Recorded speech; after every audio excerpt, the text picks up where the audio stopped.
चलिए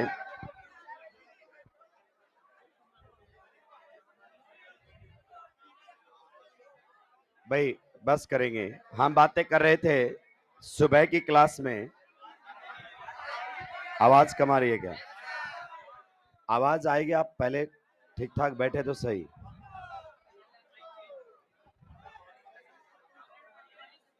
आज सारे जग गए क्या?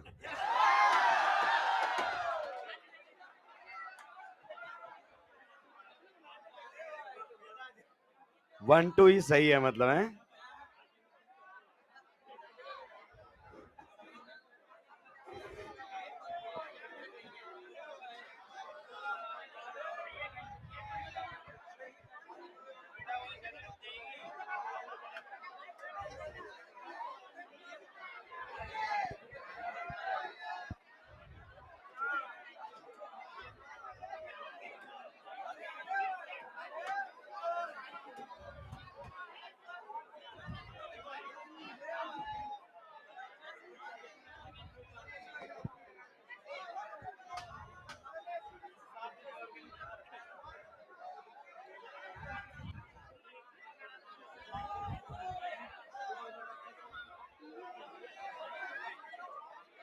अगर जगह है तो एक दूसरे को थोड़ा एडजस्ट करें।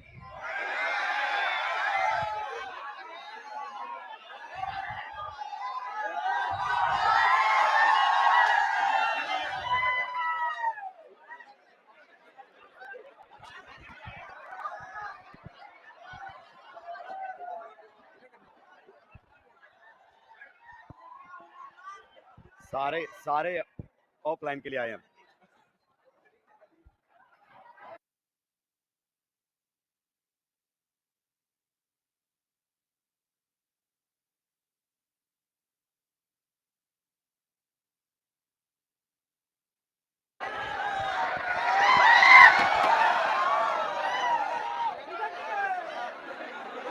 ए बेंच नहीं, उधर जगह है क्या?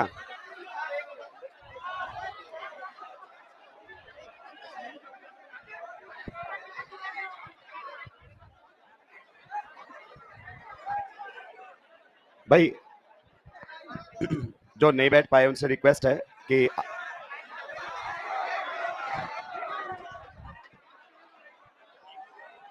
आप अगर बोलना बंद करेंगे तो मैं बोल पाऊंगा।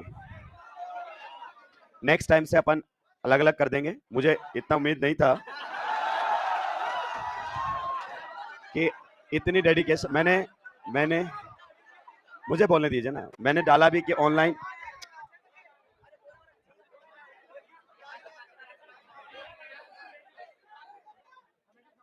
मैंने इसीलिए कहा भी था कि आप अगर ऑनलाइन अटेंड करें तो बेटर रहेगा। मास्टर ऑफलाइन बुलाते हैं, मैं मना कर रहा था। अभी जिनको जगह मिल गई ठीक है, बाकी आज के लिए ऑनलाइन थोड़ी देर में, या यहाँ बैठ सकते हो तो आप बैठ के देख सकते हो। चलिए अभी उधर जगह है, कोने में आप पहुंच सकते हैं तो पहुंचे।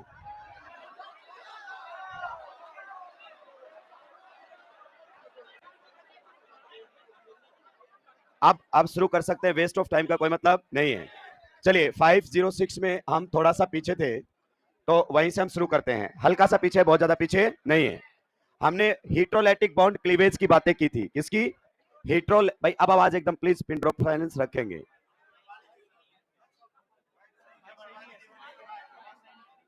आवाज बढ़ाने के लिए कहना।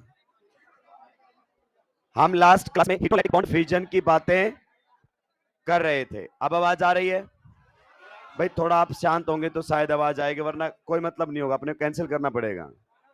फिर उसका दूसरा तरीका रहेगा नंबर ऑफ क्वेश्चंस कम। चलिए अब ध्यान से सुनेंगे। हम बात कर रहे थे हीट्रोलाइटिक बॉन्ड फ्यूजन की।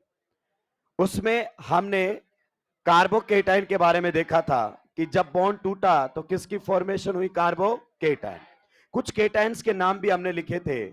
और अगर पर्टिकुलर केटाइन की हम बात करना चाहें, जैसे हम इस पर बात करेंगे, ये कौन है? Methyl carbocation.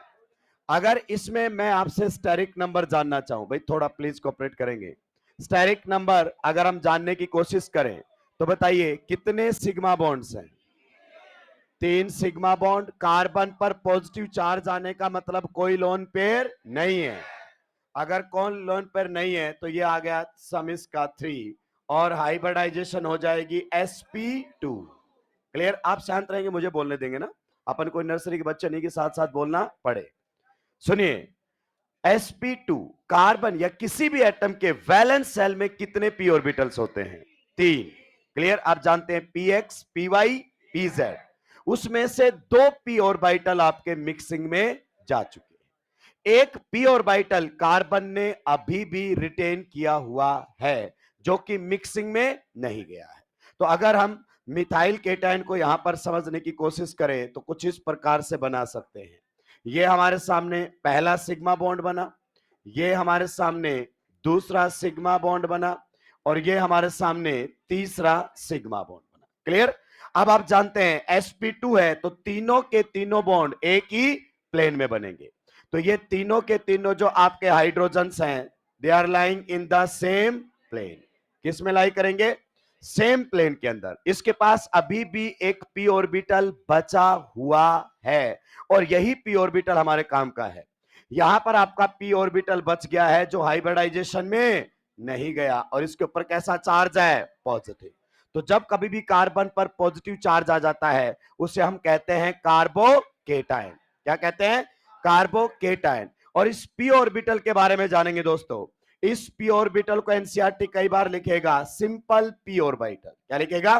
Simple p orbital लिखा हुआ मिलेगा। कई बार मैं इसको बोलता हुआ नजर आऊंगा प्योर p ऑर्बिटल। आप समझिए मैंने प्योर p ऑर्बिटल क्यों बोला है? क्योंकि ये मिक्सिंग में नहीं गया है। या फिर एनसीईआरटी आपको आगे इस्तेमाल में लेता हुआ वर्ड आएगा नजर, अनहाइब्रिड p ऑर्बिटल। क्या? Unhybrid p orbital.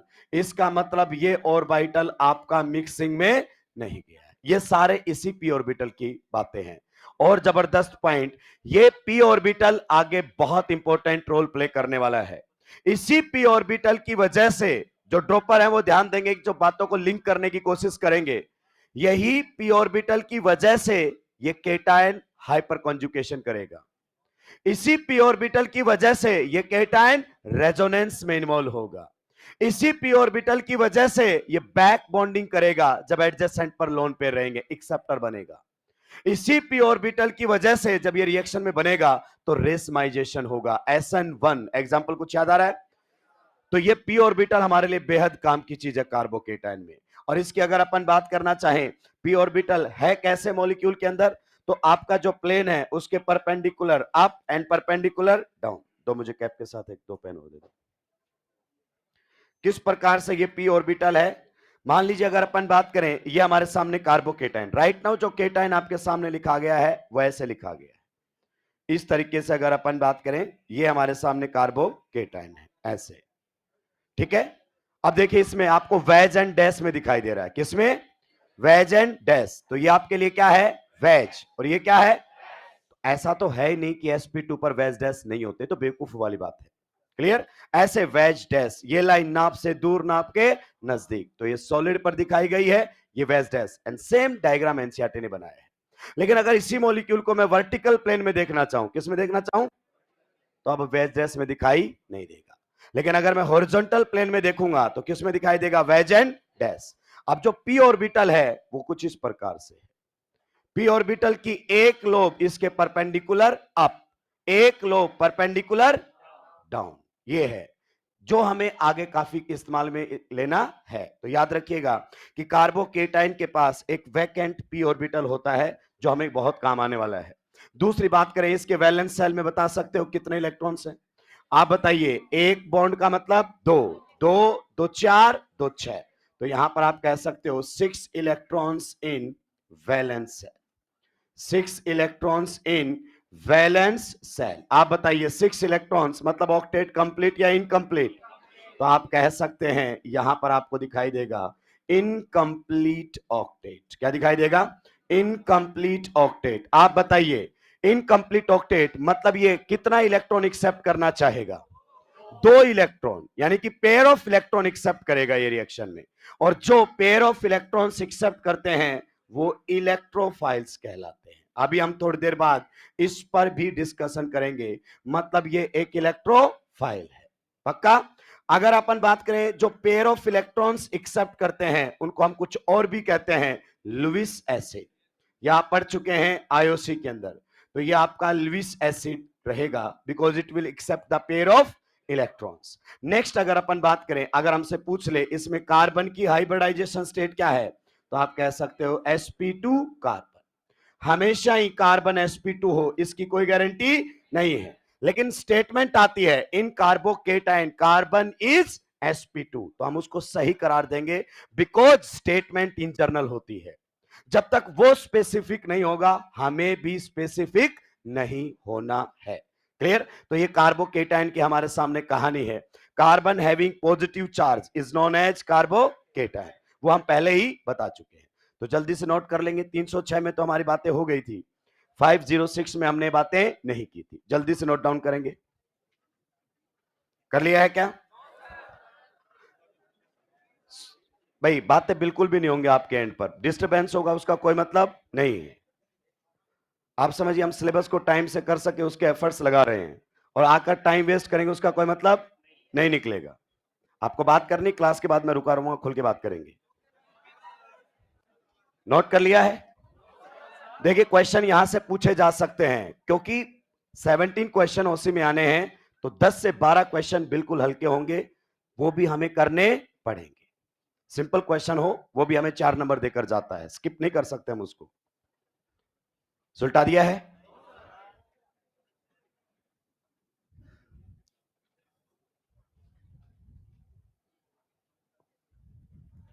P orbital बोल दीजिए, हाइब्रिड अनहाइब्रिड पी बोल दीजिए, प्योर पी बोल दीजिए, एक ही बात है। अब आगे बढ़ सकते हैं। 6 electrons in valence shell, incomplete octet, pair electrons accept करेगा तो इसे हम इलेक्ट्रोफाइल कहेंगे। लुईस एसिड है, जो भी पेयर ऑफ इलेक्ट्रॉन एक्सेप्ट करते हैं वो लुईस एसिड होते हैं।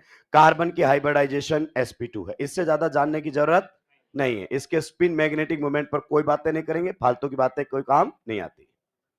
आगे बढ़ सकता हूं? चलिए नेक्स्ट अगर अपन बात करें तो हिट्रोलेटिक बॉन्ड क्लीवेज में, भाई आप ध्यान से सुनेंगे, हिट्रोलेटिक बॉन्ड क्लीवेज के अंदर ही आपका दूसरा एग्जाम्पल कुछ इस प्रकार से आ रहा है। इस कंपाउंड के बारे में आप सभी जानते हैं, इसको हम बोलते हैं organometallic compound and this is Grignard's reagent. हम इसको इंट्रोड्यूस करेंगे सही टाइम पर अभी तो इतना ही देखेंगे कि ये एक ऑर्गेनोमेटालिक कंपाउंड है। यहां पर जो बॉन्ड बना हुआ है वो बना हुआ है कार्बन में और एमजी में। मैं आपको बता दूं कार्बन आपका क्या है, नॉन मेटल। कार्बन आपका है नॉन मेटल और एमजी आपका क्या है बताइए, मेटल। मैं इसलिए बता रहा हूं ताकि आप यहां से ईएन कंपेयर कर सके। अगर इलेक्ट्रॉन नेगेटिविटी की बातें की जाए तो आप जानते हैं नॉन मेटल की जो ईएन होती है वो ज्यादा होती है आपकी किससे, मेटल से। क्लियर? इसका मतलब कुछ भाई लोग ये नहीं पहचान पाएंगे किस पर पार्शियल पॉजिटिव किस पर पार्शियल नेगेटिव, तो आपका यहां पर दिखाई देगा पार्शियल नेगेटिव और यहां पर दिखाई देगा पार्शियल पॉजिटिव। मैं आपको बता दूं एमजी और कार्बन के बीच में यहां पोलर कोवेलेंट बॉन्ड है, हालांकि ये हाईली पोलर है। क्या है?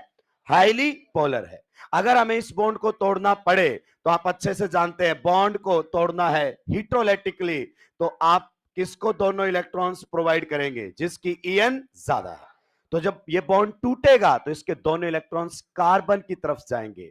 तो यहां पर जब मेटल और कार्बन का बॉन्ड तोड़ोगे दोनों इलेक्ट्रॉन कार्बन को देंगे।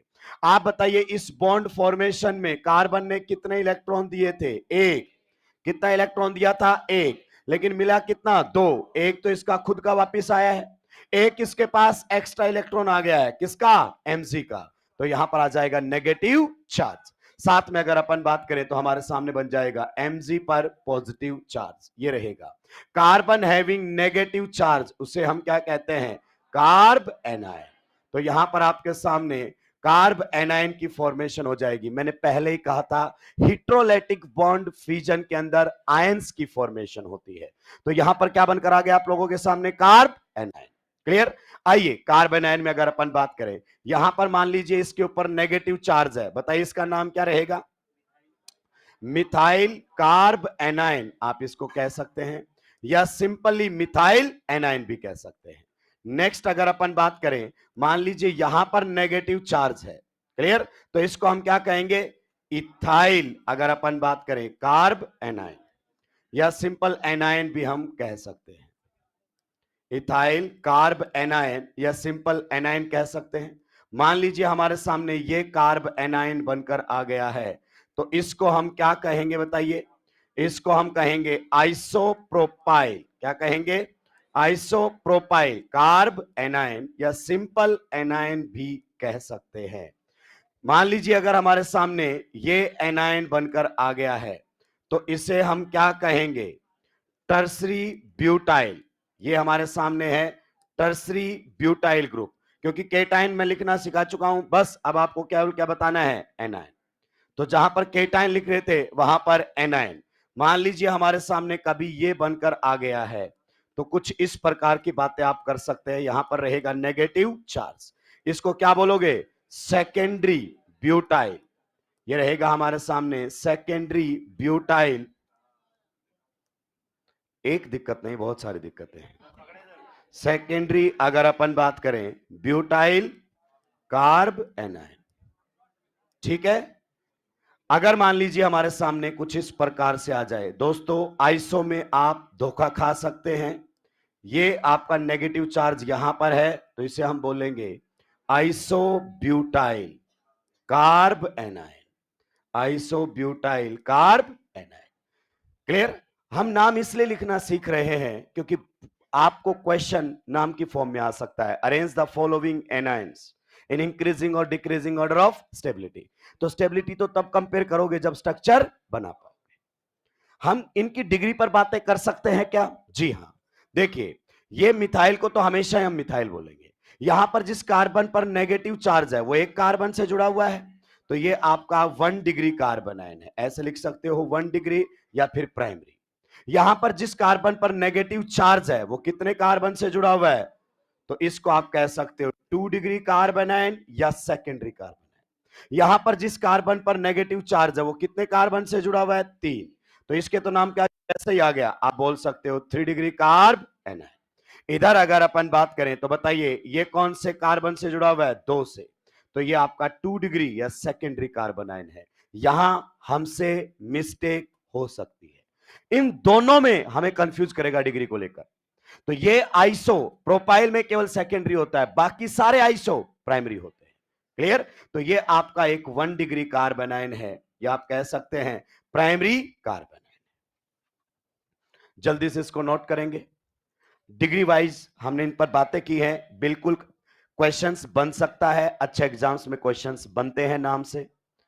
क्वेश्चन ऐसे आते हैं, which of the following will rearrange, जब तक स्ट्रक्चर नहीं बनेगी आंसर नहीं आएंगे।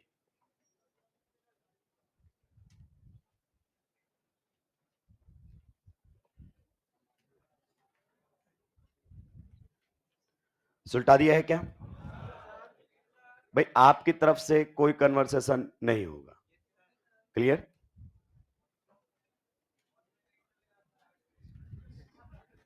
आज वन में चलेगा न्यूटन।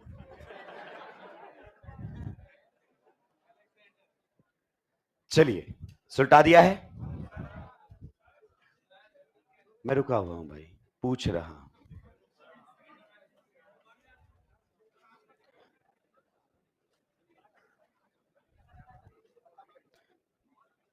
एनसीईआरटी ने कुछ क्वेश्चंस दिए हैं जहां मेटल और कार्बन का बॉन्ड तुड़वाया है और एरो पूछा है, एरो किस तरीके से ड्रॉ करोगे। तो इसीलिए जिनको ईएन का आइडिया नहीं था मैंने उनको ईएन के बारे में भी बताया। क्या हम आगे बढ़ सकते हैं, चलिए।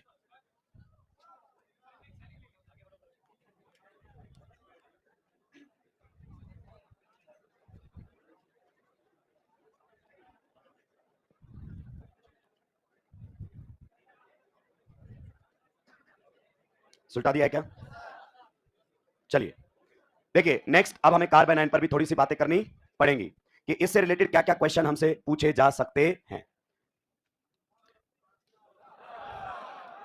ए लिख लिया क्या, चलिए ध्यान से सुनेंगे। अब अगर हम मिथाइल कार्बोनाइन के बारे में बात करें, किसके बारे में बात करें, मिथाइल कार्बोनाइन। दोस्त इसको ऐसे भी लिखा जा सकता है, और इसको ऐसे भी लिखा जा सकता है। मैंने आपको सुबह भी बताया था, presence of an extra electron is represented by negative charge. Negative charge never indicates lone pair. बन भी सकता है, नहीं भी बन सकता। ये दोनों रिप्रेजेंटेशन सही हैं, या ये मत कहना कि कार्बन के वैलेंस शेल में सर 10 इलेक्ट्रॉन हो गए, नहीं। यहां पर नेगेटिव केवल ये बता रहा है कि कार्बन के पास एक एक्स्ट्रा इलेक्ट्रॉन है, तो यहां पर एक्स्ट्रा इलेक्ट्रॉन बनाते ही ऑटोमेटिक क्या बन जाएगा, लोन पेयर। आइए हम मिथाइल कार्बोनाइन से कुछ बातें यहां पर सीख लेते हैं। अगर मैं इसका स्टेरिक नंबर निकालना चाहूं, क्या निकालना चाहूं, स्टेरिक नंबर, बताइए किस प्रकार की बातें हो सकती हैं। कितने सिग्मा बॉन्ड है इस कार्बन के, 3 हाइड्रोजन के साथ, तीनों बॉन्ड अगर अपन बात करें सिग्मा, प्लस इस पर एक क्या है, लोन पेयर, तो एक लोन पेयर, स्टेरिक नंबर हो गए 4। तो इस कार्बोनाइन की हाइब्रिडाइजेशन स्टेट हो जाएगी sp3। If nothing is mentioned we will say carbanion is sp3 hybridized, but in specific cases it may be sp2 or it may be sp depending upon the cases, but in general statement में हम sp3 की ही बातें करते हैं। अब आप बताइए sp3 है और साथ में इस पर क्या है, लोन पेयर, तो इसकी जो ज्योमेट्री आप लोगों के सामने बनकर आएगी that will be distorted tetrahedral. पक्का? तो यहां पर आपको लोन पेयर कुछ इस तरीके से दिखाई देगा। कार्बन के पास यहां पर लोन पेयर है नेगेटिव चार्ज के साथ। यहां पर अगर अपन बात करना चाहें, आपको वेज पर कौन दिखाई देगा, हाइड्रोजन, डैश पर भी कौन दिखाई देगा, हाइड्रोजन, और यहां पर भी हाइड्रोजन। इस प्रकार से कुछ मामला रहेगा। तो सॉलिड पर ही आपको कौन दिखा दिया गया है, लोन पेयर। आइए इस कार्बन के बारे में हम क्या क्या बातें कर सकते हैं। सबसे पहले इस कार्बन के आप बताएंगे क्या, हाइब्रिडाइजेशन। तो इस कार्बन की हाइब्रिडाइजेशन क्या है, sp3। इसका मतलब इसमें जो लोन पेयर मौजूद है वो किस में मौजूद है, sp3 हाइब्रिड ऑर्बिटल के अंदर। sp3 हाइब्रिड ऑर्बिटल के अंदर ये लोन पेयर है। बहुत सारे बच्चे इसको नहीं पहचान पाते हैं। आपका एआईपीएमटी क्वेश्चन भी इसमें पूछ चुका है। Technically this is the part of IOC, कि कहां पर आपका लोन पेयर है वो आईओसी बताता है। फिर भी आपको बता दूं, अगर आपने लोन पेयर को स्टेरिक नंबर में काउंट किया है, किस में काउंट किया है, तो वो हमेशा हाइब्रिड ऑर्बिटल में होगा। किस में होगा, अगर आपने उसको काउंट नहीं किया है तो फिर वो प्योर पी के अंदर जाएगा। जीओसी में आपको और आगे हम क्लियरिटी करेंगे जब रेजोनेंस की बातें करेंगे। तो ये आपका lone pair sp3 hybrid orbital के अंदर है। नेक्स्ट अगर अपन बात करें, बताइए इस कार्बन के वैलेंस शेल में कितने इलेक्ट्रॉन्स हैं, 2, 2 4, 2 6 और एक लोन पेयर। तो आप यहां पर लिख सकते हो 8 electrons in valence shell, 8 electrons in valence shell. इसका मतलब इसका ऑक्टेट कंप्लीट है कि इनकंप्लीट है, तो यहां पर हम बात कर सकते हैं कंप्लीट ऑक्टेट। ये हमारे सामने रहेगा कंप्लीट ऑक्टेट, और कंप्लीट ऑक्टेट के साथ इस पर क्या है, लोन पेयर। जो एटम्स विद कंप्लीट ऑक्टेट क्या रखते हैं, लोन पेयर, वो अपना लोन पेयर शेयर कर सकते हैं। क्लियर? जो लोन पेयर शेयर कर सकते हैं उन्हें हम क्या कहते हैं, लुईस एसिड, या सॉरी लुईस बेस। क्या कहते हैं, लुईस बेस। और ऑर्गेनिक के अंदर इन्हें कहा जाता है न्यूक्लियोफाइल्स। क्या कहा जाता है, न्यूक्लियोफाइल्स, इन्हें कहा जाता है न्यूक्लियोफाइल्स। क्लियर? अभी थोड़ी देर में हम इंट्रोड्यूस होने वाले हैं न्यूक्लियोफाइल्स के साथ। तो इस तरीके की बातें की जा सकती हैं, लेकिन हमेशा आपका कार्ब एनाइन sp3 रहे कोई गारंटी नहीं है। जैसे यहां पर आपका जो कार्ब एनाइन है, ये कार्ब एनाइन आपका कैसा है, sp2 है। जैसे यहां पर आपका कार्ब एनाइन है, ये कैसा है, sp है। लेकिन जब तक वो पर्सनल नहीं होगा, आपको भी पर्सनल नहीं होगा। जब वो बोले कार्ब इन कार्बोनाइन carbon is sp3 hybridised, okay. अगर वो बोले ऑलवेज, तो फिर वो कंट्रोवर्सी के अंदर जा रहा है। तो स्टेटमेंट से बातें हमारे पास इन जनरल आती है। उम्मीद करता हूं उनमें आप हाइब्रिडाइजेशन आईओसी की बेसिस पर निकाल चुके होंगे। यहां पर जब आप स्टेरिक नंबर निकालेंगे तो बताइए कितने सिग्मा बॉन्ड हैं, 2 प्लस एक लोन पेयर, तो यह आ जाएगा आपका स्टेरिक नंबर का सम यहां पर आएगा 3। मतलब इस कार्बन की हाइब्रिडाइजेशन sp2। आपने स्टेरिक नंबर में काउंट किया है तो ये lone pair sp2 hybrid orbital में है। यहां पर जब आप स्टेरिक नंबर पता करेंगे तो इसने कितने सिग्मा बॉन्ड बनाया है? एक, प्लस एक क्या है? लोन पेयर, दो, मतलब इसकी हाइब्रिडाइजेशन sp। तो यहां पर भी जो आपका लोन पेयर है वो sp हाइब्रिड ऑर्बिटल के अंदर मौजूद है। ये आपको आईओसी से अच्छे से पता होना चाहिए। हाइब्रिडाइजेशन बेहतरीन तरीके पर आप सीख चुके हैं। तो ये बहुत सी बेसिक बातें हैं जो हमें मालूम होनी चाहिए। तो पहले तरीके से हमने बॉन्ड को तोड़ने की कोशिश की है, हिट्रोलाइटिक। कई बार हिट्रोलाइसिस कह देते हैं, कई बार हिट्रोलेटिक बोल देते हैं, एक ही बात है। लाइसिस का मतलब टूटना, हिट्रोलाइसिस बोल दो, होमोलाइसिस बोल दो, या हिट्रोलेटिक बोल दो, होमोलेटिक बोल दो, एक ही बात है।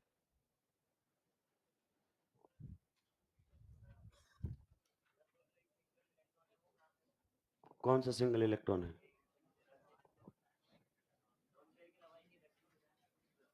वो भाई सिंगल इलेक्ट्रॉन कहां है इस पर? कार्बन के वैलेंस सेल में कितने इलेक्ट्रॉन्स होते हैं? 4। बॉन्ड कितने बना चुका है? 3, 1 2 3। बॉन्ड फॉर्मेशन में गए, एक इलेक्ट्रॉन ये किसी का लेकर आया है, इसीलिए इस पर कैसा चार्ज है? नेगेटिव। सिंगल इलेक्ट्रॉन कहां है? लॉन पेयर है भाई। वो सुलटा दिया है क्या? जल्दी जल्दी सुलटाएंगे।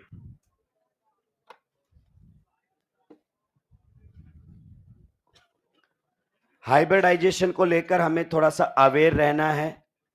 बातें इन जर्नल होती हैं, एनसीईआरटी ने sp3 लिखा है, ज्योमेट्री के बारे में भी बात कर रहा है। अगर अपन यहां पर इसकी ज्योमेट्री के बारे में बात करना चाहें तो बताइए क्या कह सकते हैं? या तो डिस्टोर्टेड टेट्राहेड्रल, या फिर क्या कह सकते हैं? कैसा? पिरामिडल, बिल्कुल अमोनिया की तरह।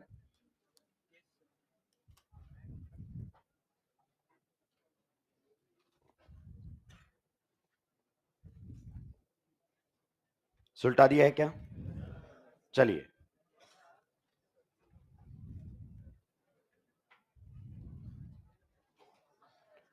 नेक्स्ट अब हम बात करेंगे homolytic bond, homolytic bond fusion. Homolytic bond fusion कि कब कब आपका होमोलेटिक बॉन्ड फ्यूजन हो सकता है, किन किन कंडीशंस पर आपका होमोलेटिक बॉन्ड फ्यूजन होगा। लिखिए इसके अंदर, homolytic bond fusion, equal distribution of bonded pair of electrons, equal distribution of bonded pair of electrons, equal distribution of bonded pair of electrons। जब बॉन्ड टूटे और बॉन्ड के इलेक्ट्रॉन्स का कैसा डिस्ट्रीब्यूशन हो? Equal, equal distribution of bonded pair of electrons. Next point, radicals are formed in homolytic bond fusion, radicals are formed in homolytic bond fusion. बताएंगे radicals क्या होते हैं? Radicals are formed in homolytic bond fusion, radicals are formed in homolytic bond fusion. Next point, non polar bonds, non polar bonds, non polar bonds normally undergo, non-polar bonds normally undergo homolytic bond fusion। Jin bonds में polarity नहीं होती है उन bonds के homolytic टूटने के chances ज्यादा है। Non polar bonds normally undergo homolytic bond fusion. Next point, non polar solvents, non polar solvents comma gaseous phase, non-polar solvents, comma gaseous phase, or presence of heat or sunlight, presence of heat or sunlight, presence of heat or sunlight favors homolytic bond fusion, favors presence of heat or sunlight favors homolytic bond fusion, favors homolytic bond fusion। आइए next point, reaction which proceed by homolytic bond fusion, Reactions which proceed by homolytic bond fission. Reactions which proceed by homolytic bond fission are known as radical reactions. Are known as radical reactions. Are known as radical reactions.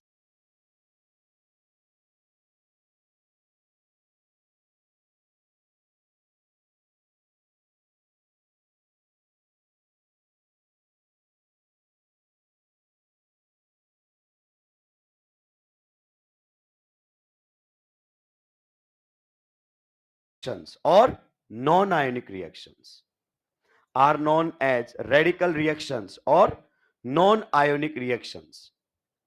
उन्हें known as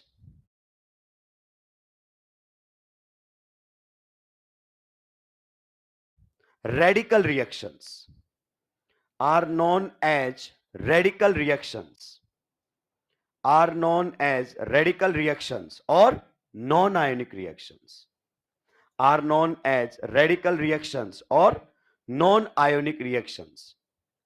उन्हें हम कौन सी reaction कहते हैं? Radical reactions कहते हैं. आइए थोड़ा सा हम होमोलेटिक बॉन्ड फ्यूजन के बारे में यहां पर बातें कर लेते हैं. मान लीजिए अगर अपन बात करें, हमारे पास मीथेन मॉलिक्यूल दिया हुआ है.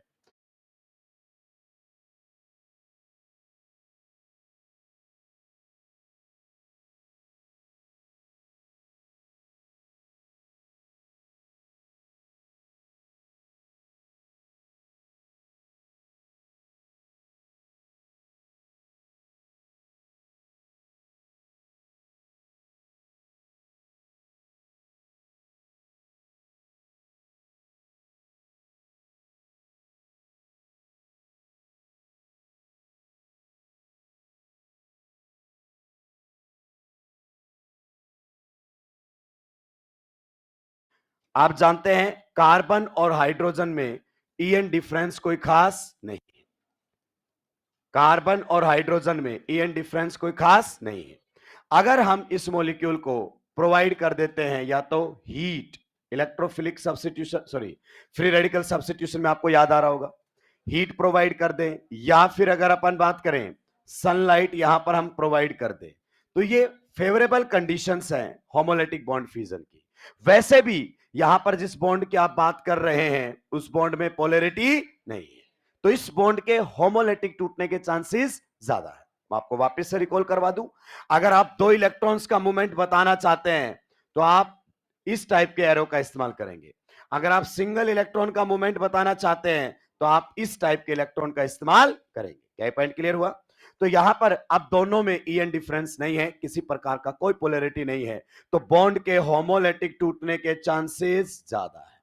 बॉन्ड के होमोलेटिक टूटने के चांसेस ज्यादा है. अब होमोलेटिक टूटता है तो क्या होता है? Equal distribution. जब बॉन्ड बना था तो एक इलेक्ट्रॉन कौन लेकर आया था? कार्बन. एक इलेक्ट्रॉन कौन लेकर आया था? हाइड्रोजन. जब बॉन्ड टूटेगा तो एक इलेक्ट्रॉन वापस मिलेगा किसको? हाइड्रोजन को. और एक इलेक्ट्रॉन वापस मिलेगा किसको? कार्बन को. तो आपके सामने यहां पर बनकर आएगा, कार्बन को उसका इलेक्ट्रॉन वापस मिल गया. आप बताइए खुद के इलेक्ट्रॉन की वजह से कभी चार्ज आता है क्या? नहीं, तो न्यूट्रल रहेगा. इसी प्रकार से हाइड्रोजन को भी उसका इलेक्ट्रॉन मिल गया तो यह भी आपके सामने न्यूट्रल बनेगा. जो आपकी स्पीसीज होती है, ध्यान से सुनिए, इसको हम बोल देते हैं कार्बन फ्री रेडिकल. क्या बोल देते हैं? कार्बन फ्री रेडिकल हम इसको कह देते हैं. यानी कि ऐसे कार्बन जिनके पास क्या होते हैं? Unpaired electron. इनके पास खास बात होती है, आप कह सकते हो कि इनके पास अनपेयर्ड इलेक्ट्रॉन्स मिलेंगे. क्या मिलेंगे? अगर अपन बात करें अनपेयर्ड इलेक्ट्रॉन इनके पास मिलेगा, या फिर आप ऐसे भी कह सकते हो ऑड इलेक्ट्रॉन्स मिलेंगे वैलेंस सेल में. क्या मिलेंगे? Odd electrons. किसमें? वैलेंस सेल में. अभी हम इसी पर ही चर्चाएं करने वाले हैं कि ऑड इलेक्ट्रॉन्स क्या है, अनपेयर्ड इलेक्ट्रॉन क्या है, लेकिन कुछ अल्काइल रेडिकल्स का हम एटलीस्ट नाम तो जान लें. क्लियर? पहले ये नोट करेंगे आप, फिर साथ के साथ नाम लिखते हुए चलेंगे. मैं बार बार उन्हीं अल्काइल ग्रुप्स को रिपीट कर रहा हूं और उसके पीछे सिंपल सा रीजन है कि आपको कम से कम स्ट्रक्चर बनानी आ जाए. अच्छा एग्जामिनर यही काम करता है कि स्ट्रक्चर भी स्टूडेंट से ही बनवाता है. इवन रिएक्शन में रिएक्टेंट्स भी स्टूडेंट से ही बनवाता है. Acetaldehyde reacts with methyl magnesium bromide followed by water, the form product is. तो जिनसे रिएक्शन में रिएक्टेंट खुद से नहीं लिखे गए वो वैसे ही साफ हो जाए। आधे से ज्यादा लोग इंतजार करते रहते हैं डब्बा बनाने का, लेकिन मौका ही नहीं देता है कि डब्बा बनाने से पहले लिखना पड़ेगा।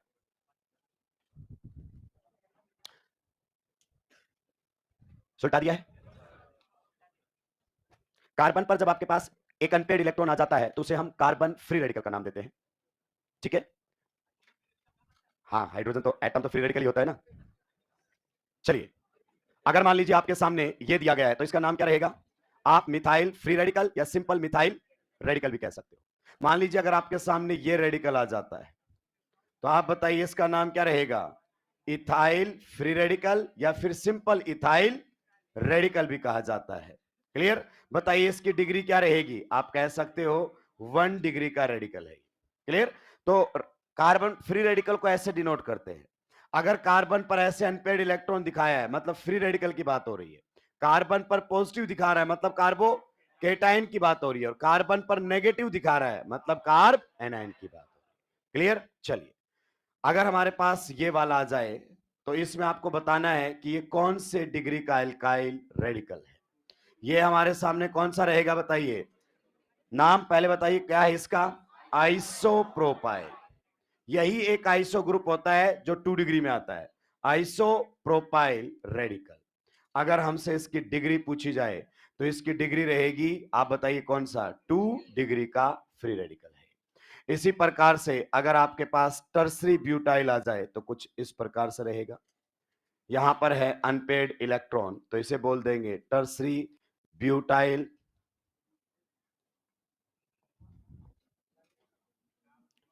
टर्सरी ब्यूटाइल रेडिकल, या फिर आप फ्री रेडिकल भी बोल सकते हो।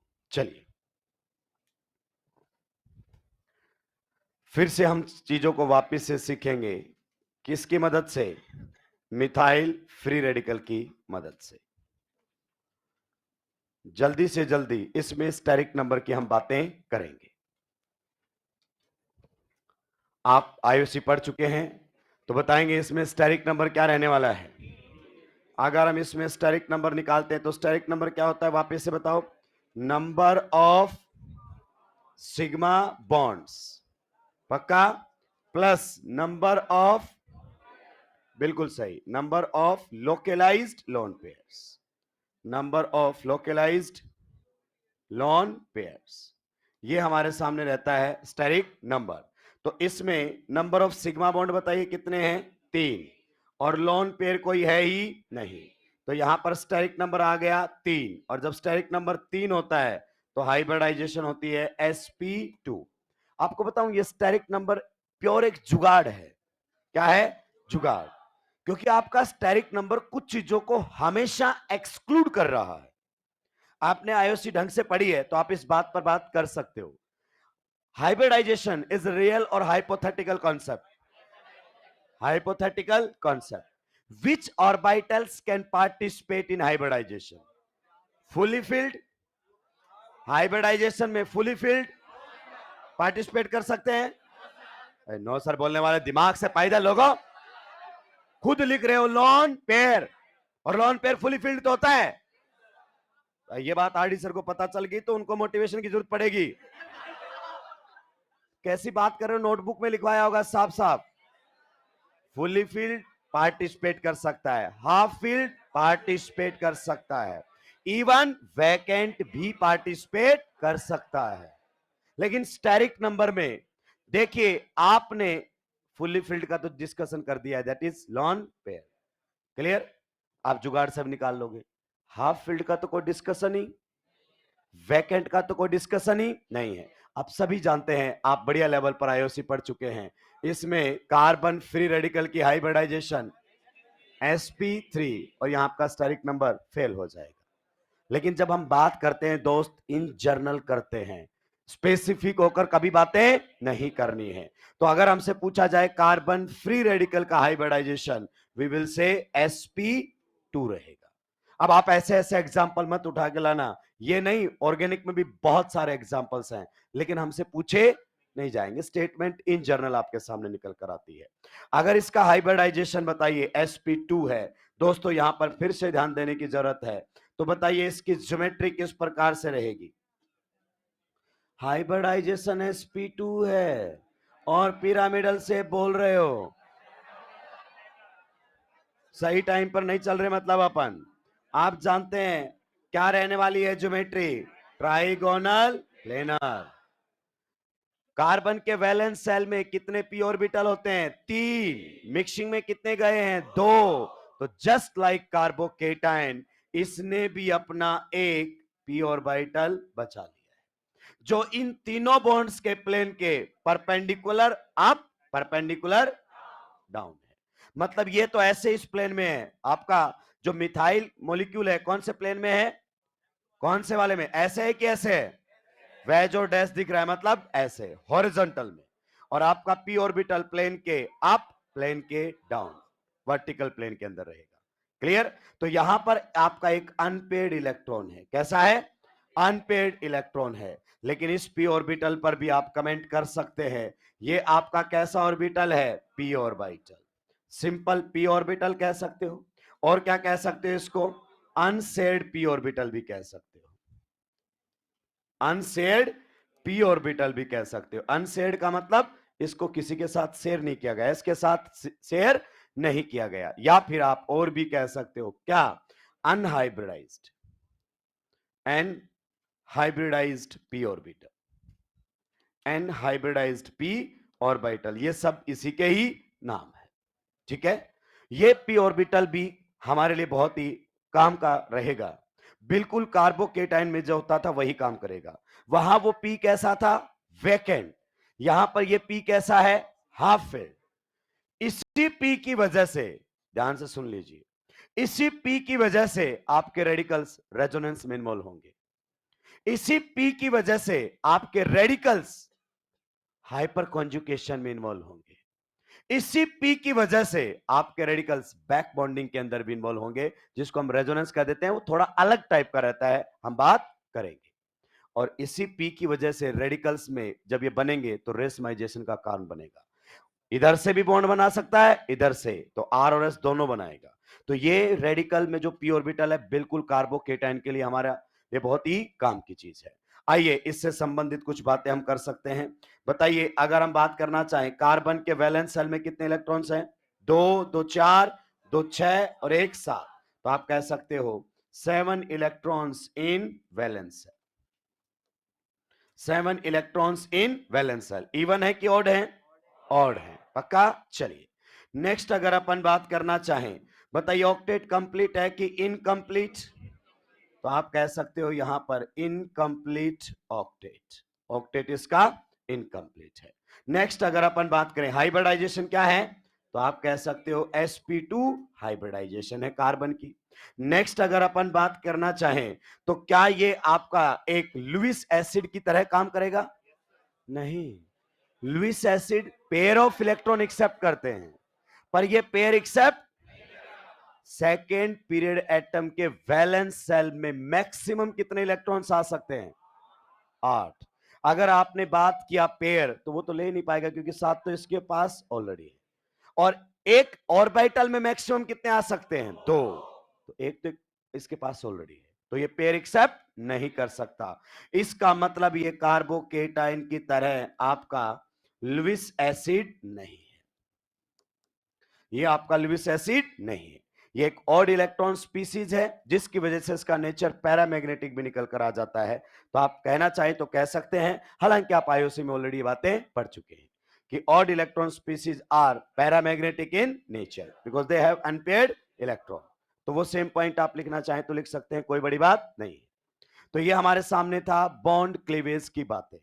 बॉन्ड फिजन, आपके बॉन्ड दो तरीके से तोड़े जा सकते हैं, होमोलेटिकली एंड हिट्रोलेटिकली। जहां पर रिएक्शंस में बॉन्ड हिट्रोलेटिकली ब्रेक हो रहे होंगे, वो रिएक्शंस आयोनिक रिएक्शन या पोलर रिएक्शंस होंगी। जिन रिएक्शंस में बॉन्ड आपके होमोलेटिकली ब्रेक हो रहे होंगे, वो रिएक्शंस आपकी फ्री रेडिकल रिएक्शंस होंगी। क्लियर? अगर रिएक्शन हमें ऑलरेडी बता दे तो हमसे टाइप पूछ सकता है।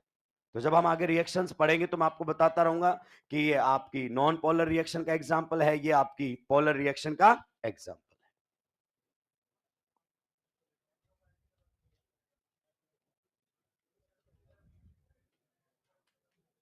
इलेक्ट्रोफाइल रेडिकल्स के केस में थोड़ा सा अलग होता है मामला। कुछ इलेक्ट्रोफाइल्स होते हैं रेडिकल्स, कुछ इलेक्ट्रोफाइल नहीं होते।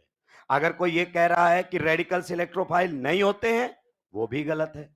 कोई कह रहा है रेडिकल हमेशा इलेक्ट्रोफाइल होते हैं, वो भी गलत है। लेकिन आपके लेवल पर डिस्कस नहीं करेगा। जैसे बहुत सारे लोग ये बोल देते हैं radicals are neutral species. No, radicals में भी चार्ज्ड, रेडिकल्स आपके चार्ज्ड भी होते हैं, लेकिन वो अलग बात है। जो लोग ये कह रहे हैं उन्होंने उनको कभी पढ़ाई नहीं है। तो हम इस टाइप के स्टेटमेंट से बचते हैं। मैं कुछ नहीं कमेंट कर रहा, मतलब आपसे नहीं पूछेगा, परेशान होने की जरूरत नहीं है। सुलटा दिया है क्या? चलिए, तो ये हमारे सामने थे हेटेरोलेटिक होमोलेटिक बॉन्ड फिजन। नेक्स्ट जो हमारे सामने पार्ट आएगा that will be substrate and reagent. Reagent में बेसिकली हम बात करेंगे इलेक्ट्रोफाइल्स के एंड न्यूक्लियोफाइल्स की। ठीक है, तो नेक्स्ट हेडिंग हमारे सामने रहेगी सबस्ट्रेट एंड रिएजेंट्स।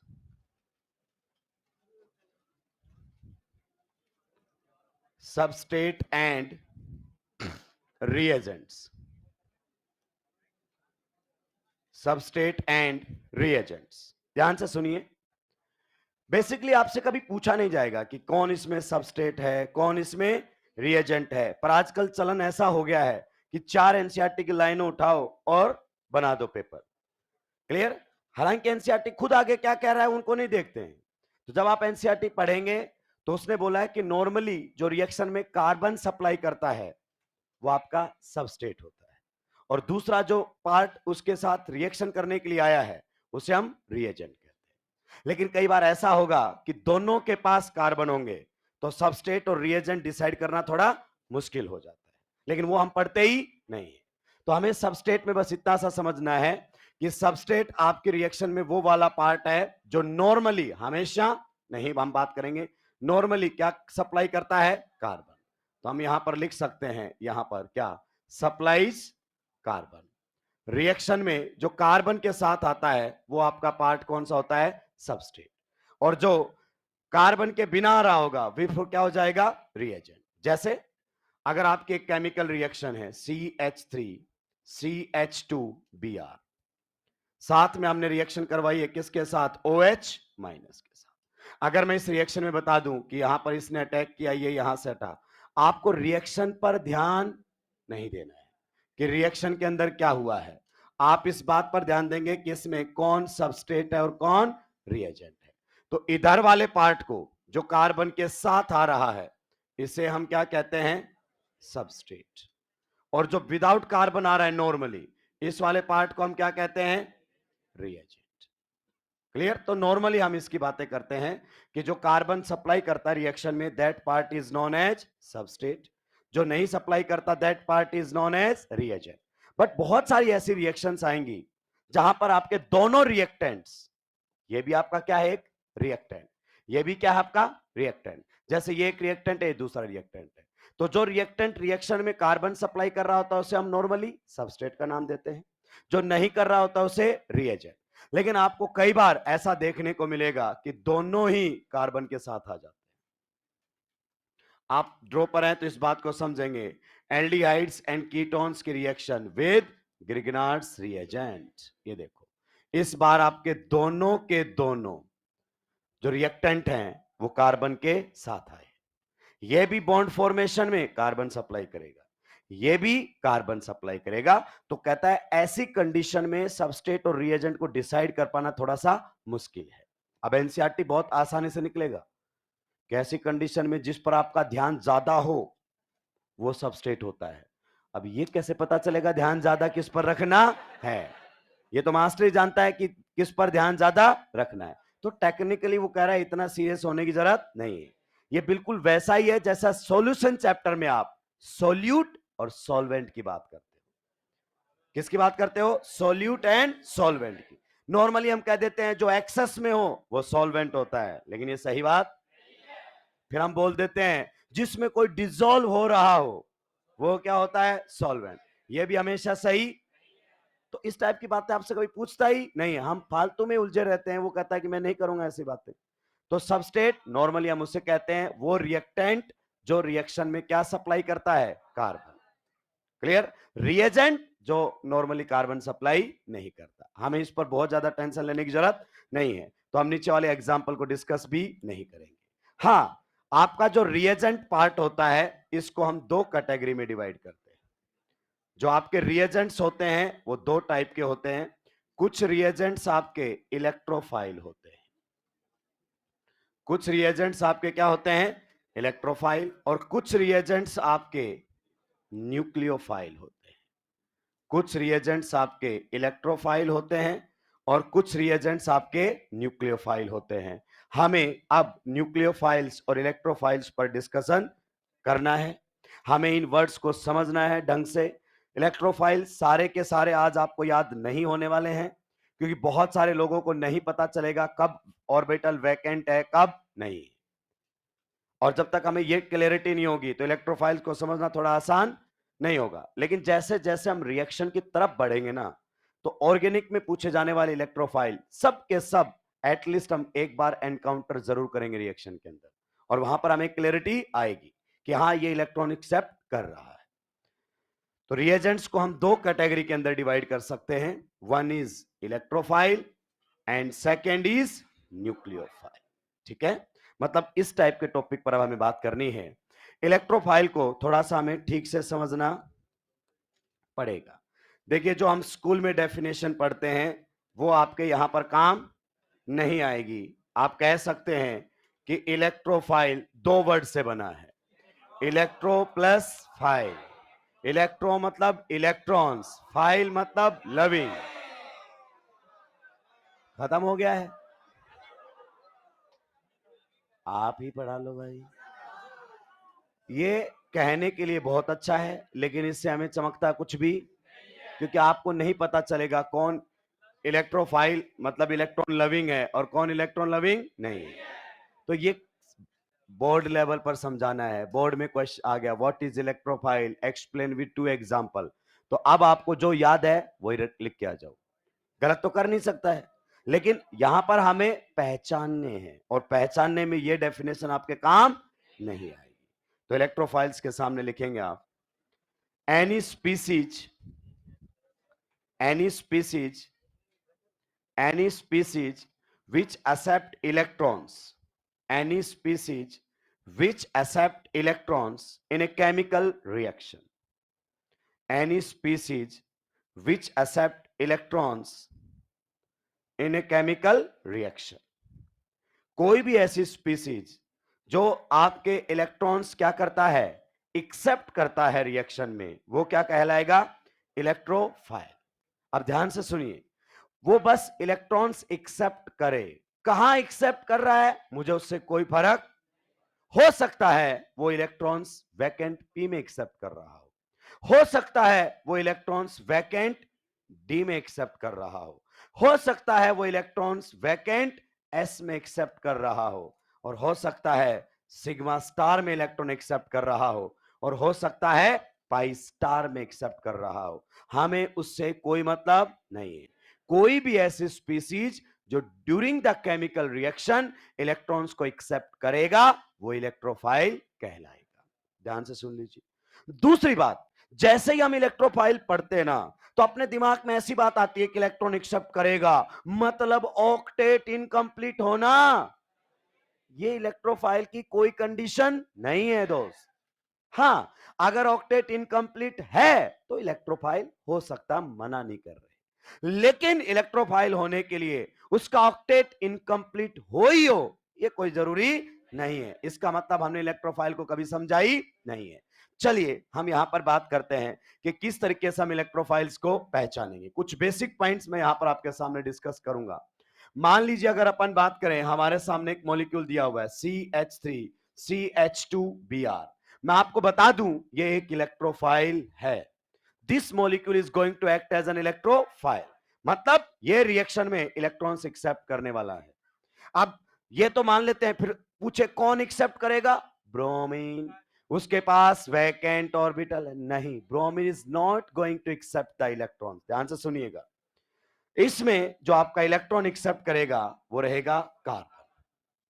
ध्यान से सुनिए, यहां पर आपका ब्रोमीन जो है ना वो लिविंग ग्रुप होता है। क्या होता है, लिविंग ग्रुप। अभी आपको इससे इंट्रोड्यूस करवाएंगे लिविंग ग्रुप। लिविंग ग्रुप कोई ऐसी स्पीसीज होती है जो बॉन्ड तोड़कर निकल सकता है और निकलते हुए बॉन्ड के इलेक्ट्रॉन्स को लेकर जाएगा। ठीक है, तो यहां पर आपका Br एक लिविंग ग्रुप है। नेक्स्ट अगर अपन बात करना चाहें, मान लीजिए आपके सामने कुछ इस प्रकार का एग्जाम्पल आ जाए OH2+, तो मैं आपको बता दूं ये मॉलिक्यूल भी एक इलेक्ट्रोफाइल की तरह काम करेगा, क्योंकि इसके पास भी है लिविंग ग्रुप। मैं इन सभी से आपको इंट्रोड्यूस करवाऊंगा अभी थोड़ी देर में। तो ये भी आपका इलेक्ट्रोफाइल की तरह काम कर सकता है। नेक्स्ट अगर अपन बात करना चाहें तो हमारे सामने इस तरीके का एक एग्जाम्पल आ रहा है। यहां पर यह भी किसकी तरह काम करेगा, इलेक्ट्रोफाइल की तरह, क्योंकि N2+ भी होता है एक लिविंग ग्रुप।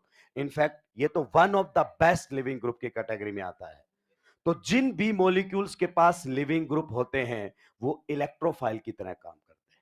ठीक है, अब आपने ये तो पहचान लिया कि जिनके पास लिविंग ग्रुप है वो इलेक्ट्रोफाइल्स है। अभी के लिए आप लिविंग ग्रुप को अगर अपन बात करना चाहें तो कितने मान सकते हो? अभी के लिए अगर अपन बात करें लिविंग ग्रुप, अभी के लिए मैं आपको लिमिटेड ही बताऊंगा।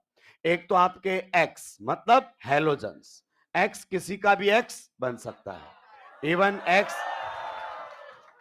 निकल लिए। हेलोजन अगर अपन बात करना चाहें लिविंग ग्रुप की तरह काम करता है। मैं कोई बोल रहा हूं, मुझे भी पता है, मैं बोलूंगा कुछ तुम समझोगे कुछ, लेकिन उसके पीछे भी कोई लॉजिक है। अगर हेलोजन हेलोजन से भी जुड़ जाए ना तो भी उसको इलेक्ट्रोफाइल बना देता है। मैं कुछ और समझाना चाह रहा हूं लेकिन तुम्हें वही समझना है जो तुम समझना चाहते हो। तो अगर एक्स अगर अपन बात करना चाहें लिविंग ग्रुप की तरह काम करता है। नेक्स्ट अगर अपन बात करना चाहें OH2+, ये भी हमारे लिए एक लिविंग ग्रुप होता है।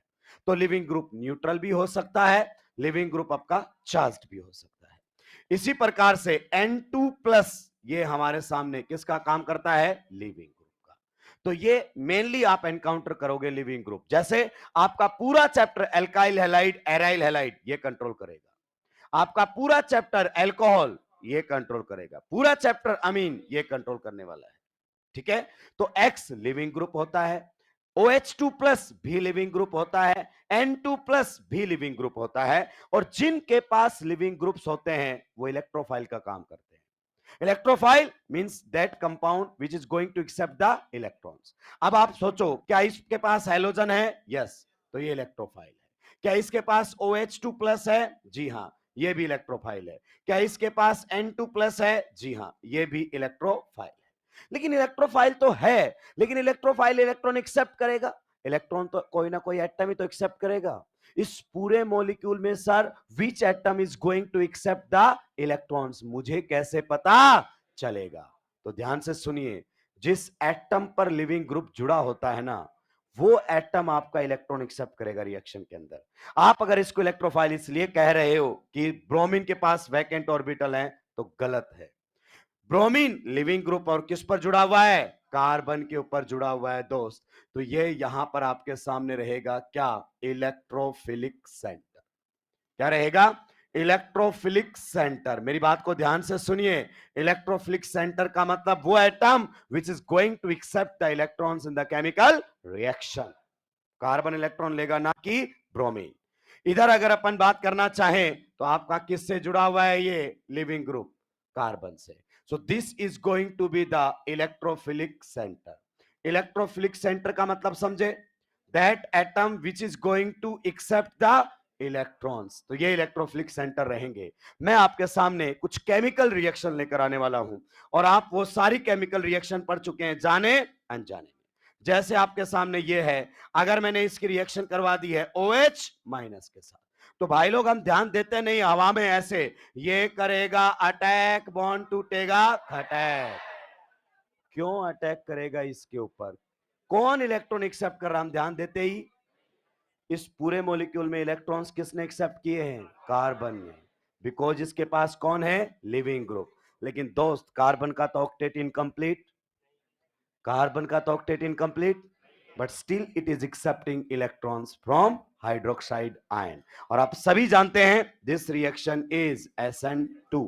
बोर्ड में हो या कहीं भी हो ये नाम जरूर सुना है हमने। तो यह रिएक्शन आपके सामने हो गई है। अभी ध्यान दीजिए, SN2 रिएक्शन कौन सी रिएक्शन का एग्जाम्पल है? बताइए, न्यूक्लियोफिलिक नहीं, आपकी पोलर या नॉन पोलर? देखिए बॉन्ड कैसे टूटा है, हिट्रोलाइटिकली। दोनों इलेक्ट्रॉन ब्रोमीन को मिले हैं वाइल बॉन्ड ब्रेकिंग, तो हिट्रोलाइटिक बॉन्ड फिजन हो रहा है, पोलर रिएक्शन का एग्जांपल है।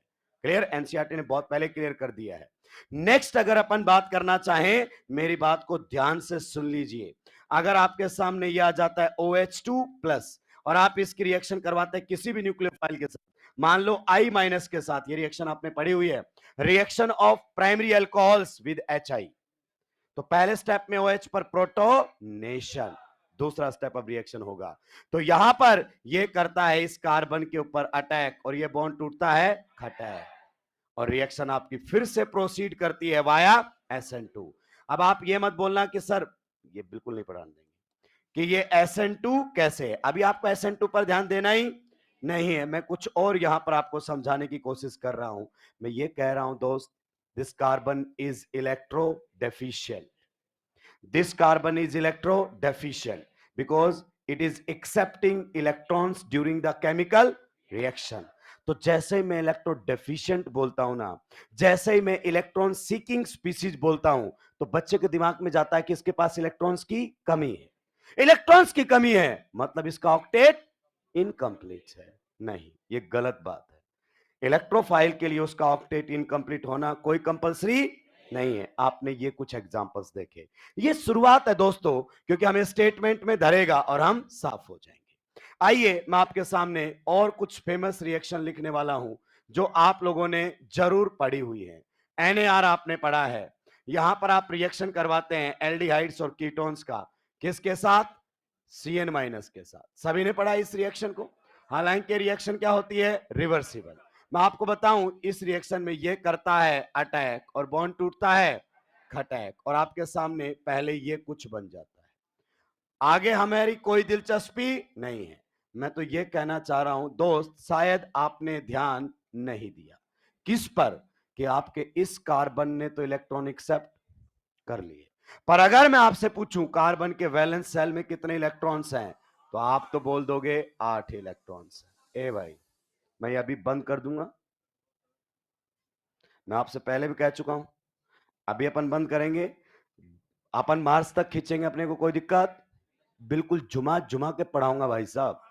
तुम इधर उधर देखोगे ना, तुम पूछोगे तो सामने वाला तुमसे पूछेगा कि पहले बता क्या बताया था सर ने, भयंकर तरीके से, लेकिन आउटपुट क्या मिलेगा? जीरो। सिलेक्शन नहीं होगा अगर मार्च तक आपने अपना सिलेबस खींच लिया तो। अच्छे बच्चे इसको जानते हैं। तो एक ही बात को बार बार आप ना कहलाएं, हम इधर अच्छी बातें सीख रहे हैं, हम बीच बीच में आप डाइवर्ट कर देते हो। देखिए, तो यहां पर इस कार्बन का तो ऑक्टेट क्या है? Complete, but still it is accepting electrons. तो मैंने बोला था कि इलेक्ट्रोफाइल होने के लिए उसका ऑक्टेट इनकम्प्लीट हो, यह कोई कंपलसरी कंडीशन है ही नहीं। फिर आपने एक जुगाड़ पढ़ा, क्या? Polar pi bond containing compounds are electro, पता है इसको समझाएगा इसका इलेक्ट्रोफिलिक नेचर। अगर आप सीओ वाले पोलर पाई बॉन्ड वालों को इलेक्ट्रोफिलिक नेचर समझना चाहते हो, एमओटी से समझाओगे तो एमओटी बात करेगी इसके वैकेंट पाई स्टार की, एमओटी से समझोगे तो एमओटी यहां पर भी बात करेगी इसके वैकेंट सिग्मा स्टार की। अगर सिग्मा बॉन्ड टूट रहा है मतलब इलेक्ट्रॉन सिग्मा स्टार में गए, अगर पाई बॉन्ड टूट रहा है मतलब इलेक्ट्रॉन पाई स्टार में गए। लेकिन आप जानते हैं ये बातें करना आसान है, बच्चों को इतनी चमकती, क्योंकि हमारे यहां एमओटी इतनी है ही नहीं। जो मास्टर ज्यादा एमओटी एमओटी करे ना, एमओटी डायग्राम बनवा लेना, नहीं बना पाएगा, फिर कहेगा ये आपके काम की नहीं है। तो फिर आपने भी कहीं से सुना, फिर क्यों सुना रहे हो? पूरी क्लियर ही नहीं है। तो हमें एमओटी तक नहीं जाना है, हम वीबीटी से भी समझा सकते हैं। वीबीटी इस बात को क्लियर करेगा रेजोनेंस से। किससे? रेजोनेंस से। देखिए बॉन्ड में पोलैरिटी है, there will be partial positive and there will be partial negative. यहां पर रेजोनेंस होगा और आपका पोलर पाई बॉन्ड मोरियन की तरफ टूटेगा, और मोरियन की तरफ टूटते ही आप बोलोगे ऑक्सीजन पर नेगेटिव और कार्बन पर, और कार्बन के वैलेंस सेल में कितने इलेक्ट्रॉन? 6 इलेक्ट्रॉन्स। और ये हो गया आपका क्या? Incomplete octet. क्या हो गया? Incomplete octet means it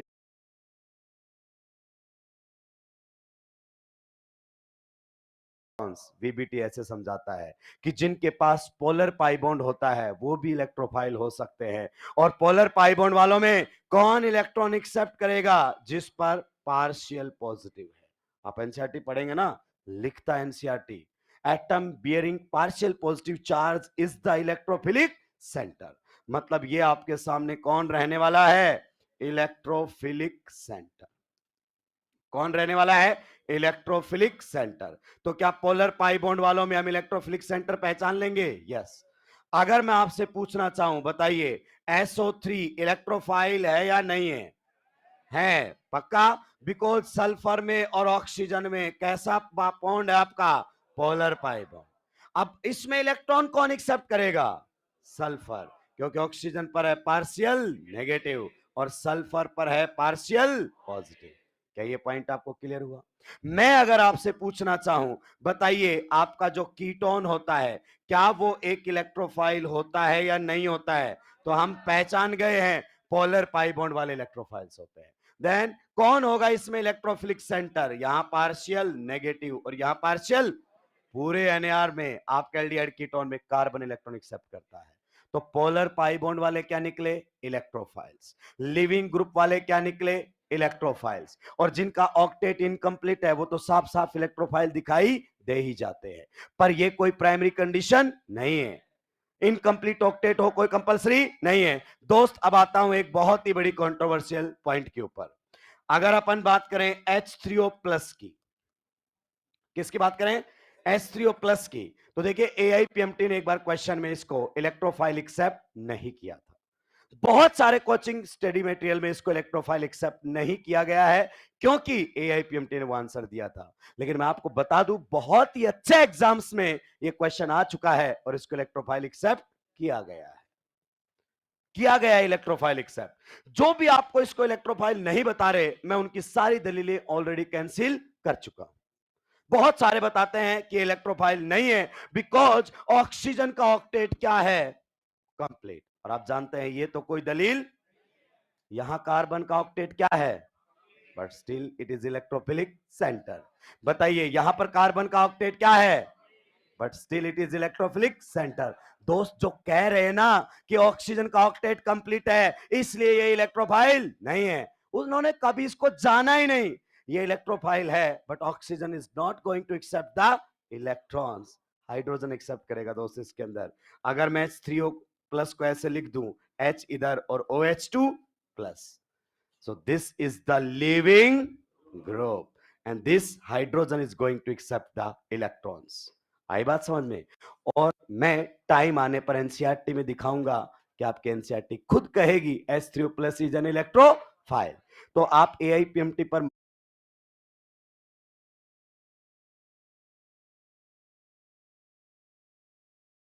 I बात समझ में? और मैं टाइम आने पर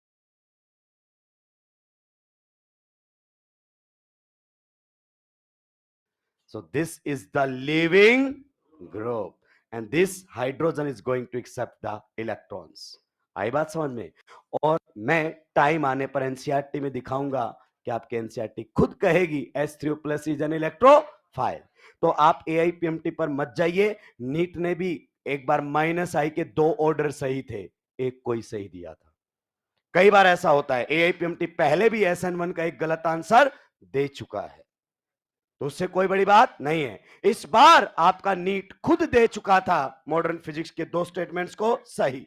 अगर IIT दिल्ली बीच में नहीं आता तो वो हमेशा चलती स्टेटमेंट, चलती कि नहीं चलती? लेकिन IIT दिल्ली ने आके क्लियर किया कि 2 कैसे सही हो सकते हैं, सही तो कोई एक ही होगा। तो वो पूछा गया है, जरूरी थोड़ी जिसने पेपर बनाना वो पीछे के देखेगा कि पहले क्या पूछा गया है, उसको कोई लेना देना। जो सही है वो सही है और चैलेंज करने पर चीजों को मानना पड़ेगा। तो उसमें ऑप्शन 2 थे इलेक्ट्रोफिलिक, उसने एक को दे दिया एक को नहीं दिया। इसका मतलब यह नहीं कि H3O प्लस इलेक्ट्रोफाइल नहीं है, क्योंकि इसके पास भी लिविंग ग्रुप है तो ये इलेक्ट्रोफाइल का काम करेगा।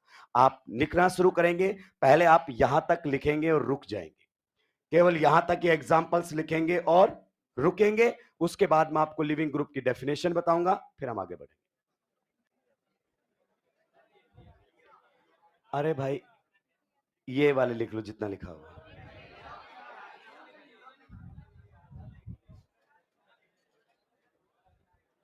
अरे वो लिविंग ग्रुप जो हटाए वो दोबारा बता दूंगा, परेशान होने की जरूरत नहीं है। मैंने जब बोला है आपको यहां तक लिखना है, उसके बाद रुक जाना है। लिख लिया है क्या? क्या इलेक्ट्रोफाइल होने के लिए ऑक्टेट इनकम्प्लीट होना कंपलसरी है? कोई कंपलसरी नहीं है। इनफैक्ट आपका Br2 Cl2 I2 सारे इलेक्ट्रोफाइल्स है, और किसी का भी ऑक्टेट इनकम्प्लीट नहीं है।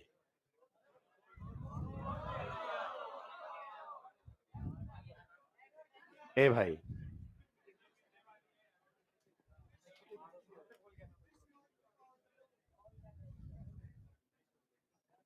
यहां तक लिख कर आपको रुकना है। लिख लिया है?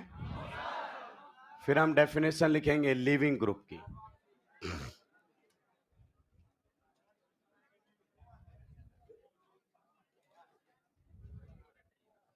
लिविंग ग्रुप,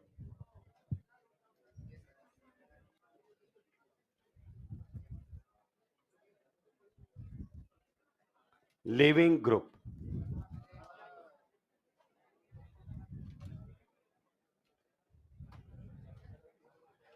लिख सकते हैं।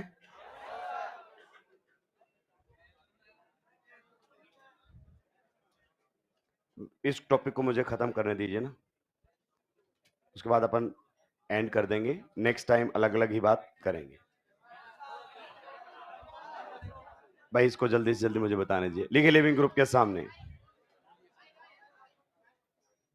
एन एटम और ग्रुप, एन एटम और ग्रुप, एन एटम और group which eliminates with the bonded pair of electrons। An atom और ग्रुप यानी कि लिविंग ग्रुप एक सिंगल एटम भी हो सकता है और ग्रुप ऑफ एटम्स भी हो सकता है। एन एटम और group which eliminates with the bonded pair of electrons। an atom or group which eliminates with the bonded pair of electrons is known or known लिखने की जरूरत नहीं है, उसे हम लिविंग ग्रुप कहते हैं। अब आपका दूसरा डाउट रहेगा कि सर वो कौन से एटम या ग्रुप हैं जो इलेक्ट्रॉन्स को लेकर बाहर निकलेंगे? लिविंग ग्रुप हमेशा ही उस बॉन्ड के इलेक्ट्रॉन्स को लेकर बाहर जाएगा। रिएक्शन में देख सकते हो, ब्रोमीन इस बॉन्ड के इलेक्ट्रॉन ले गया, OH2 प्लस इस बॉन्ड के इलेक्ट्रॉन ले गया। तो ये फिक्स है, आपको परेशान होने की जरूरत नहीं है। जैसे X आपके लिए क्या रहेगा? Leaving group. हेलोजन एक सिंगल एटम है but it act as an leaving group. उसके बाद OH2 plus that is group of atoms, तो ये पूरा एक लिविंग ग्रुप का काम करेगा। इसी तरीके से अगर अपन बात करना चाहें N2 प्लस, तो ये हमारे लिविंग ग्रुप हैं। ये जहां लगे हुए दिख जाएं आप समझ लेना वो किसकी तरह काम करने वाला है? इलेक्ट्रोफाइल की तरह। एग्जाम्पल आपने लिख लिए हैं, तो आपके पास X हो गया। X का मतलब केमिस्ट्री में केवल हेलोजन्स होता है, chlorine, fluorine, bromine, iodine, OH2 plus and N2 plus. अगली लाइन लिखेंगे, compounds having living group are electrophilic in nature। compounds having living group are electrophilic in nature। compounds having living group are electrophilic in nature। जिन भी compounds के पास अगर अपन बात करना चाहें leaving group होता है, वो कैसे नेचर के होते हैं? इलेक्ट्रोफिलिक। और उसमें इलेक्ट्रॉन कौन एक्सेप्ट करेगा? यह हम एग्जांपल से पहले ही बता चुके हैं, जिस कार्बन पर आपका लिविंग ग्रुप जुड़ा हुआ है। क्लियर? चलिए अब आगे वाली एग्जांपल छापेंगे आप।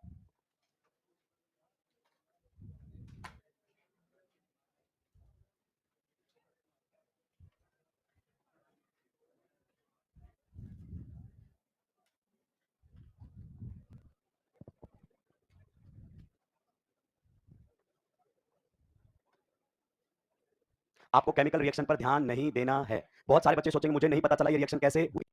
ऐसी रिएक्शन होती है तो आपको कहां से समझना है कि जिनके पास पोलर पाई बॉन्ड होता है वो इलेक्ट्रोफाइल होते हैं। ये रिएक्शन कैसे होगी आगे समझ ली जाएगी, लेकिन जो आप सभी ड्रॉपर एटलीस्ट आपने एक बार उसी पढ़ा है, तो आप जानते हैं इस टाइप की रिएक्शन आपने एनएआर में पढ़ी हुई है।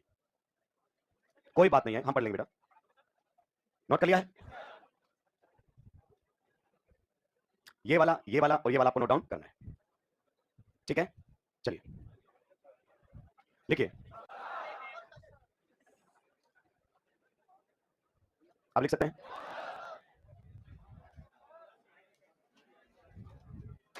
Compounds having polar pi bond. ए भाई मेरे को ये लाइन लिखवाने दो आप लोग, उसके बाद खत्म करते हैं। अब जो बातें होंगी मेन क्लास में होंगी। Compounds having polar pi bond, compounds having polar pi bond, compounds having polar pi bond are electrophilic in nature. Compounds having polar pi bond are electrophilic in nature. ये हमारे काम का है। अब हमें इस रिएक्शन पर ध्यान नहीं देना है, यानी कि जिनके पास पोलर पाई बॉन्ड है, जैसे CO वाले, carbon sorry sulphur oxygen double bond वाले, compounds having polar pi bond are electrophilic in nature. Next point लिखेंगे, atom having partial positive charge. Polar pi bond में जिस पर कैसा चार्ज होगा? Partial positive. Atom having partial positive charge, atom having partial positive charge is electrophilic centre. Atom having partial positive charge is electrophilic centre. Polar pi bond में जिस atom पर आपका partial positive charge होगा वो क्या रहेगा? Electrophilic centre. Clear? तो हमने थोड़ा सा बेसिक आइडिया इलेक्ट्रोफाइल्स के बारे में लिया है। हमें इस तरीके से ही पढ़ना पड़ेगा ताकि आप सब्जेक्ट में आसानी से डील कर सके। कोई भी आपका मॉलिक्यूल जो during the chemical reaction electrons accept करता हुआ नजर आए वो क्या रहेगा? इलेक्ट्रोफाइल। मतलब जिसकी तरफ ये टाइप का एरो दिखे वो क्या बनेगा आपका? इलेक्ट्रोफाइल। मतलब रिएक्शन में इलेक्ट्रॉन एक्सेप्ट करने वाला है। ठीक है? आपके इलेक्ट्रोफाइल्स में अलग अलग कैटेगरी हमारे सामने हो सकती है। पहला कैटेगरी की अपन बात करना चाहें, केटाइंस। किसकी बात करें? केटाइंस की हम बात करते हैं। इलेक्ट्रोफाइल्स आपके ऐसे लिख सकते हैं, न्यूट्रल भी हो सकते हैं और केटाइंस भी। केवल केटाइंस की कैटेगरी अपन यहां पर कर लेते हैं। अगर हमारे पास है इलेक्ट्रो, ऐसा नहीं कि आप साथ नहीं दे रहे, बोर्ड भी नहीं दे रहे, बहुत ही विकट परिस्थितियों में आप सिलेक्शन लेकर जाएं भाई। इलेक्ट्रोफाइल दो टाइप के आपके सामने होते हैं। कुछ इलेक्ट्रोफाइल्स आपके न्यूट्रल रहेंगे, कुछ इलेक्ट्रोफाइल्स आपके केटाइंस भी हो सकते हैं। हमें बस पहचानना है, न्यूट्रल हो या केटाइन उससे कोई फर्क नहीं पड़ता है। सबसे पहले अगर अपन बात करना चाहें केटाइंस, केटाइंस में कौन कौन आपके पास इलेक्ट्रोफिलिक नेचर के हो सकते हैं?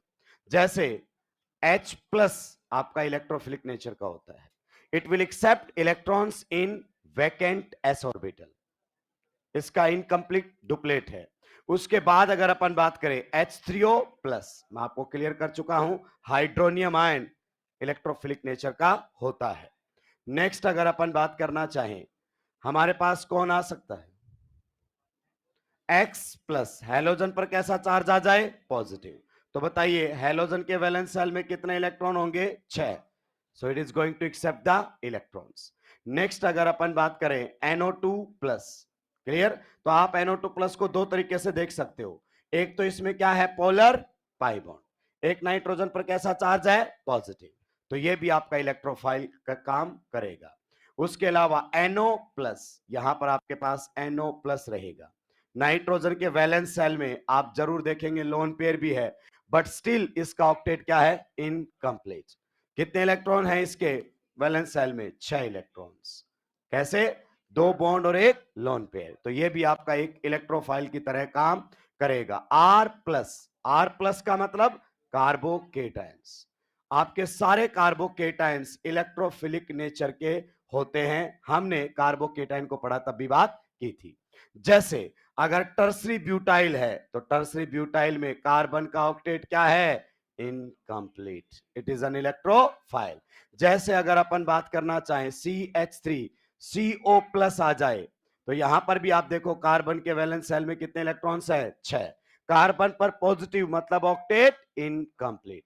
तो ये भी आपकी इलेक्ट्रोफाइल की तरह काम करेंगे। नेक्स्ट अगर अपन बात करना चाहें SO3H प्लस, SO3H प्लस, यहां पर मैं आपको बता दूं पॉजिटिव चार्ज किस पर है? ऑक्सीजन पर। But oxygen is not the electrophilic centre. आप इसको ऐसे भी याद रख सकते हैं, कैटेगरी आपसे कोई पूछने वाला नहीं है। Polar pi bond, polar pi bond containing compounds are electrophile. तो आप इसको पोलर पाई बॉन्ड की वजह से भी ध्यान रख सकते हो कि ये आपका इलेक्ट्रोफाइल है because it has polar pi bond. ये भी आपका इलेक्ट्रोफाइल है because it has polar pi bond. इसको भी पोलर पाई बॉन्ड से याद रख सकते हो। हालांकि इसमें नाइट्रोजन का इनकम्प्लीट ऑक्टेट आपको साफ साफ नजर आ रहा है। क्लियर? और अगर अपन बात करना चाहें डी ब्लॉक के मेटल केटाइंस, आपको बता दूं एजी प्लस आपका इलेक्ट्रोफाइल है और ये बहुत ही शानदार है, आपकी रिएक्शंस का मैकेनिज्म चेंज करेगा चैप्टर एल्काइल हैलाइड्स में। जो SN2 से जाना चाहेगा उसको SN1 से डाइवर्ट कर देगा ये। तो आपका Hg प्लस की अगर अपन बात करना चाहें इलेक्ट्रोफिलिक नेचर है, और अगर अपन बात करें Hg2 प्लस भी आपका इलेक्ट्रोफिलिक नेचर है। कुछ याद आ रहा है ये वाले रिएक्शन? कुचरोव रिएक्शन में यही काम करता है कैटालिस्ट का। तो Ag plus Hg2 plus electrophiles है, लेकिन कुछ केटाइंस ऐसे हैं जो इलेक्ट्रोफिलिक नेचर के नहीं है, पर्टिकुलरली आपके S ब्लॉक के cations Na plus not an electrophile, K plus not an electrophile. आप जानते हैं इनका नेचर इलेक्ट्रॉन एक्सेप्ट करने का नहीं है। तो ये केटाइंस में कुछ ऐसे केटाइंस हैं जो आपके इलेक्ट्रोफाइल की तरह काम नहीं करेंगे। तो इनके सामने आप लिख सकते हो नॉट एन इलेक्ट्रोफाइल। आगे रिएक्शंस में इनका ध्यान रखना कि ये कुछ नहीं करेंगे रिएक्शन में, इनके आने से रिएक्शन चेंज नहीं होगा। Na plus K plus inert ion या स्पेक्टेट आयन की तरह काम करेगा रिएक्शन के अंदर, पर Ag प्लस आते ही रिएक्शन का मैकेनिज्म चेंज करेगा। Hg2 प्लस आते ही रिएक्शन का मैकेनिज्म चेंज करने की कोशिश करेगा, because they will try to accept the electrons, पर ये आपके मैकेनिज्म पर कोई फर्क नहीं डालेंगे। ये इनर्ट आयन होते हैं, एकदम रिएक्शन में कोई पार्टिसिपेशन नहीं दिखाते। क्लियर? आज के लिए इतना रहेगा, बाकी बात करेंगे हम अपनी क्लास में।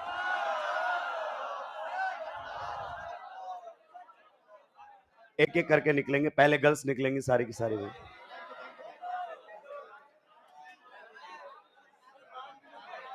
मैं भाई बोल रहा हूं ना, बॉयज सारे बैठे रहेंगे, सबसे आखिरी में मैं निकलूंगा, तो आपको जल्दबाजी नहीं होनी।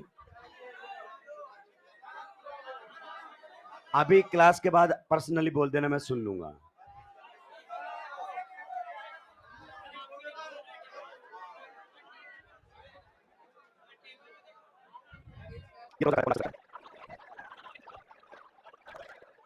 क्या करोगे? किसे दिखाना है? आराम से पहले गर्ल्स को आराम से निकल देंगे आप लोग। बार बता दूंगा,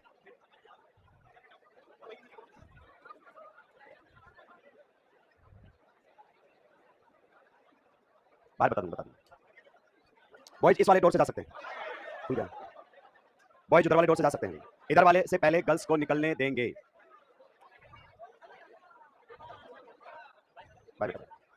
आराम से भाई, आराम से।